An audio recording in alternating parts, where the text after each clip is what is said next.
Bonjour, bienvenue dans ce tutoriel. Nous allons commencer à vous initier aux objets du dictionnaire ABAP.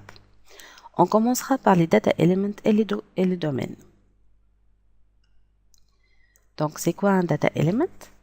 Un data element dans le dictionnaire ABAP, il va nous décrire des champs individuels. C'est la plus petite unité indivisible qu'on peut trouver dans le langage ABAP. Elles sont utilisées pour spécifier les types de colonnes dans la base de données, comme décrit dans la figure. Donc, dans la table SFlight, on aura plusieurs fields et pour ces fields-là, on assignera des data elements. OK? Ou alors pour des structures et aussi pour tous les champs de structure, on assignera des data elements. Ou alors dans votre programme directement, vous aurez à déclarer vos variables de type data element ou de référence data element. D'accord? Donc, les data elements, ils peuvent être de type élémentaire, comme ceci, alors, ou bien de type référence. Et c'est-à-dire qu'on va soit référencer un type prédéfini, soit faire référence à d'autres data elements ou à d'autres structures, ou autres. Dans l'elementary type, on peut aussi déclarer un data element avec des data types prédéfinis comme le char, boolean ou string, ou alors assigner un domaine à votre data element. Alors là, dans notre exemple, on a assigné un domaine qui s'appelle skrd aussi et qui aura qui aura un data type char de longueur 3. Alors c'est quoi un domaine en fait? Un domaine, il va nous décrire les attributs techniques tels que le type de données et la longueur de ce champ. D'accord?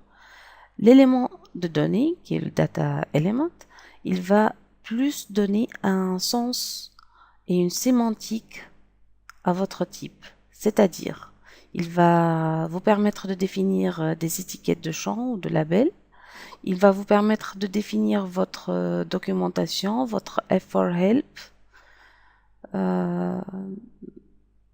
D'accord. Donc, c'est plus pour donner un contexte business. Mais prenons un exemple plus explicite pour comprendre cela. Supposons que dans votre entreprise, vous ayez deux services, un service maintenance et un service approvisionnement. Chacun a son application. Mais les deux services, ils vont gérer des matériaux. Donc, dans le premier service maintenance, il va avoir une application avec un input fields Material ID, mais avec un label qui s'appellera Defected Material ID, alors que dans le service approvisionnement, vous aurez une interface avec un input fields Material ID, mais avec un label différent qui s'appellera Register New Material ID, parce qu'on est dans deux contextes différents, on gère des matériaux ID, mais dans deux contextes différents, d'accord? Donc, votre input field, il va référencer deux data elements différents. Le premier, il s'appellera Material ID Defected et le second s'appellera Material ID New. Dans ces data elements, on va définir des labels donc, qui seront définis à l'intérieur de votre data element. De telle façon que quand vous déclarez un input field de type Material ID Defected ou bien Material ID New, vous aurez respectivement le label correspondant affiché automatiquement. D'accord? Donc ces deux data elements, ils vont faire par contre référence au même domaine qui s'appellera Material ID par exemple. Et lui qui aura une caractéristique de char de 8. D'accord? Donc on aura deux applications, deux contextes différents, donc deux data elements différents, mais le même domaine parce qu'on parle des mêmes caractéristiques techniques. On parle toujours d'un matériel ID qui sera de type char 8. D'accord?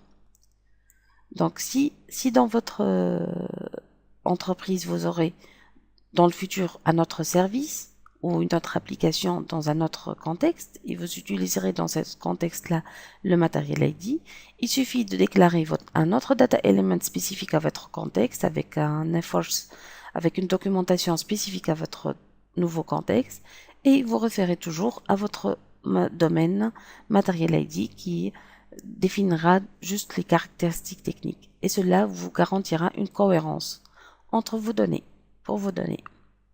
Voilà, c'est tout pour ce petit tutoriel et pour le prochain, nous allons présenter plus un exemple technique comme ça, qu'est-ce qu'on peut déclarer dans un data element, comment on peut déclarer les for help, les labels et dans le domaine les ranges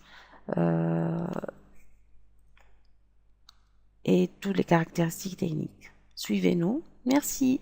Bye bye. Ciao.